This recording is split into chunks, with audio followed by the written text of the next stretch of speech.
Hi friends, இன்றைக்கி சூப்பரான ஒரு சைடிஷ் தான் செஞ்சுருக்கேன். சாப்பாட்டுக்கு, சப்பாத்திக்கு இந்த மாதிரி இதுக்கெல்லாம் இந்த சைடிஷை தொட்டு சாப்பிட்லாம். இதை எப்படி செய்கிறதுன்னு சொல்ல போகிறேன். வாங்க எப்படி செய்கிறதுன்னு பார்த்துடலாம். ஃபஸ்ட்டு சோயாவை சுடுதண்ணியில் ஊற வச்சுக்கணும். அதுதான் பண்ணியிருக்கேன். இந்த மாதிரி நல்லா ஊறட்டும். அதை மூடி போட்டு வச்சிடலாம். கொஞ்சம் நேரம் ஊறணும் அது. அதுக்கப்புறம் கிரேவி செய்ய ரெடி பண்ணிடலாம். ஃபஸ்ட்டு கடாயில் எண்ணெய் ஊற்றிக்கலாம். எண்ணெய் காஞ்சோடனே பட்டை, 2 கிராம்பு, ஒரு அன்னாச்சி பூ, கடல் பாசி இதெல்லாம் போட்டுக்கலாம். அதுக்கப்புறம் 1 ஸ்பூன் சோம்பு, அதுக்கப்புறம் 2 பெரிய வெங்காயம் இந்த மாதிரி பொடி பொடியாக கட் பண்ணி வச்சுருக்கேன், அதையும் போட்டுக்கலாம். அதுக்கப்புறம் கருவேப்பிலை ஒரு கொத்து, ஒரு பச்சை மிளகா போட்டு நல்லா கிளறிக்கலாம். அதுக்கப்புறம் 1 ஸ்பூன் இஞ்சி பூண்டு பேஸ்ட்டு போட்டு அதையும் நல்லா வதக்கிக்கலாம். வதங்கினதுக்கப்புறம் ஒரு 3 சின்ன தக்காளி அது போட்டிருக்கேன், அதையும் போட்டு நல்லா வதக்கிக்கலாம்.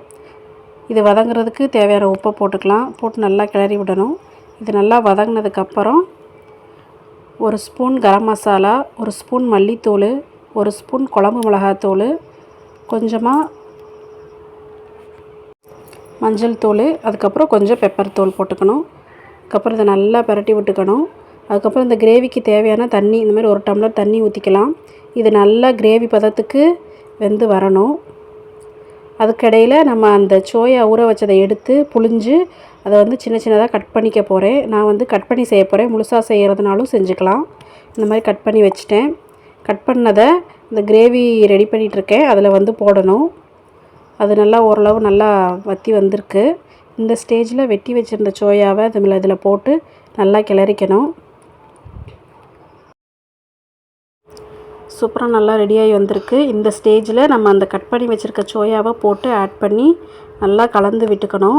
அந்த கிரேவியெல்லாம் நல்லா சோயாவில் இறங்கணும். இது மாதிரி நல்லா பரட்டி விட்டுக்கணும். இதை ஒரு 5 மினிட்ஸ் மூடி போட்டு வேக வச்சுக்கணும். அப்போ தான் நல்லா சூப்பராக ரெடி ஆகும். அந்த கிரேவியெல்லாம் அந்த சோயாவில் இறங்கியிருக்கும்.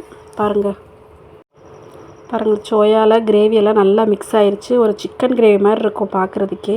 டேஸ்ட்டும் அப்படி தான் இருந்துச்சு சாப்பிட்றதுக்கு. அதுக்கப்புறம் லைட்டாக கொத்தமல்லி தழை தூவி விட்டுட்டு ஒரு பரட்டி அப்படியே கலந்து விட்டுட்டோம்னா சூப்பரான gravy ready. Soya gravy ready. அப்படியே சிக்கன் டேஸ்ட்டில் இருக்கும். இந்த சைடிஷாக வச்சு சாப்பிட்டுக்கலாம் சாப்பாட்டுக்கு. அதுக்கப்புறம் தோசை, சப்பாத்திக்கெலாம் கூட வச்சு சாப்பிட்டுக்கலாம். சும்மாவே சாப்பிட்லாம், அதுவும் டேஸ்ட்டாக தான் இருக்கும். நீங்களும் உங்கள் வீட்டில் ட்ரை பண்ணி பாருங்கள் ஃப்ரெண்ட்ஸ். கண்டிப்பாக பிடிக்கும். ஆனால் டேஸ்ட் ரொம்ப சூப்பராக இருந்துச்சு. இந்த வீடியோ உங்களுக்கு பிடிச்சிருந்துச்சுன்னா மறக்காமல் லைக் பண்ணுங்கள், கமெண்ட் பண்ணுங்கள். மறக்காமல் நம்ம சேனலை சப்ஸ்கிரைப் பண்ணுங்கள். Thank you friends. பாய். தேங்க்யூ, பாய்.